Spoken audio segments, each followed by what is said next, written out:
यह चैनल केवल मनोरंजन के लिए है। हम किसी भी तरह के अंधश्रद्धा को बढ़ावा नहीं देते। बात लगभग 50 साल से ज़्यादा पुरानी है। तब शादी ब्याह में दुल्हन पालकी में जाया करती थी। यह किस्सा ऐसे ही एक बाराती से जुड़ा हुआ है।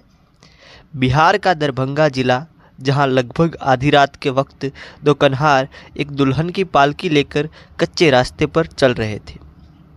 पीछे साइकिल से दूल्हा और साथ में कुछ पैदल बाराती थे। इस वक्त पैदल ही एक गांव से चलकर दूसरे गांव जाना होता था। रास्ते में अक्सर जंगल पड़ते थे। सभी चलते हुए काफ़ी आगे निकल जाए। उन्हें दरभंगा के नेहरा गांव पहुंचना था, जो अब कुछ ही किलोमीटर बचा हुआ था कि तभी डोली उठाए कन्हार ने कहा, मालिक, 2/3 रास्ता पार हो चुका है।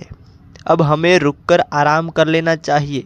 ठीक है, हम काफ़ी देर से चल रहे हैं और अभी थक भी चुके हैं। अब आगे जो भी रुकने की जगह दिखे वहाँ रुक जाएंगे। कुछ देर आगे जाने पर उन्हें एक बड़ा चबूतरे वाला बरगद का पेड़ दिखा। बरगद के पेड़ के नीचे पड़ाव ले लिया।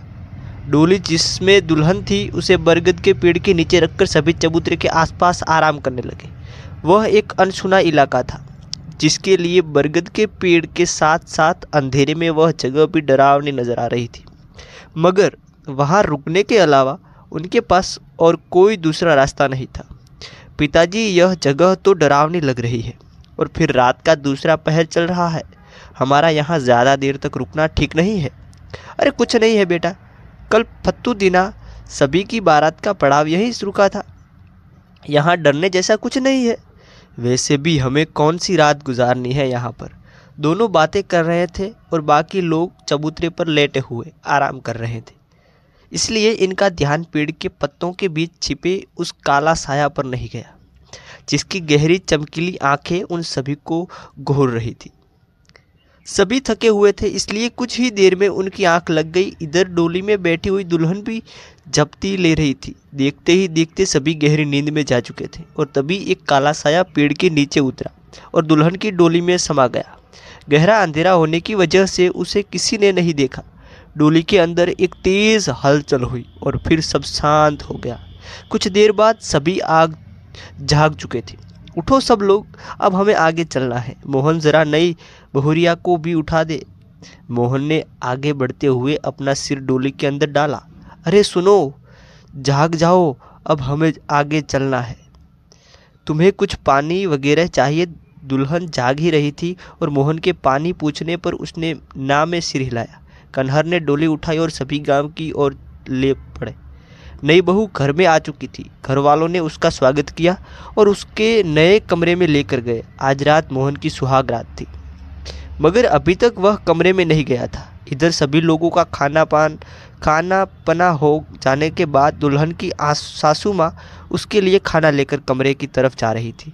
उनके हाथ में खाने की थाली और दूसरे हाथ में लालटेन की। कमरा घर के सबसे पीछे वाले हिस्से में था।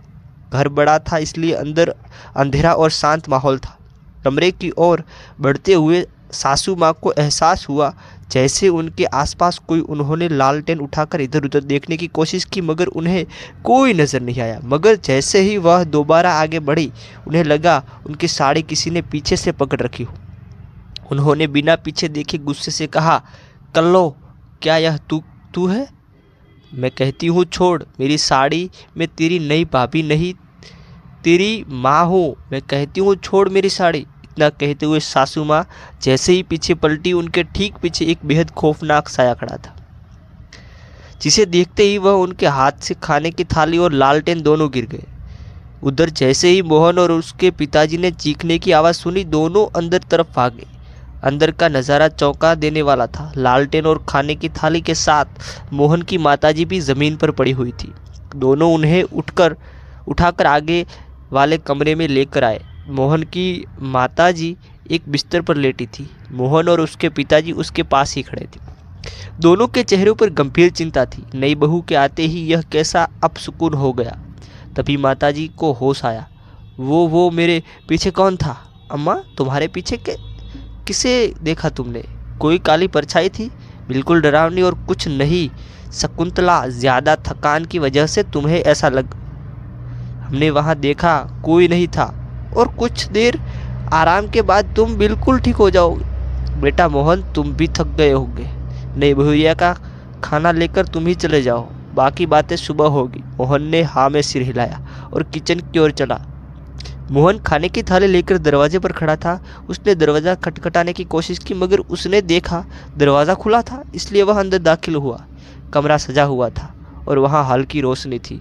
उसने देखा उसकी पत्नी मालिनी शीशे के सामने खड़े होकर अपने बाल बना रही थी। उसके खुले हुए बाल पैरों तक आ रहे थे, जिसे देखकर मोहन ने हैरानी से कहा, बाप रे, इतने लंबे बाल मैंने पहली बार देखा है। कमरे में मालती के शर्माते हुए हंसने की आवाज़ गूंज गई। मोहन आगे बढ़ा। उसने अभी तक अपनी पत्नी को नहीं देखा था। बाल बनाती हुई मालती को मोहन ने शीशे में देखा। मालती को वह देखता रह गया। इतनी खूबसूरत औरत उसने आज तक नहीं देखी थी। मालती भी मुस्कुराती हुई उसे ही देख रही थी। अचानक मोहन की नज़रें उसकी मांग में लगे सिंदूर पर गई। काला सिंदूर? तुमने काला सिंदूर लगाया है? मालती अपने बालों को संवारते हुए शीशे में देखकर बोली, आपकी नज़रें 14 आ गई है। मैंने तो लाल ही सिंदूर लगाया है।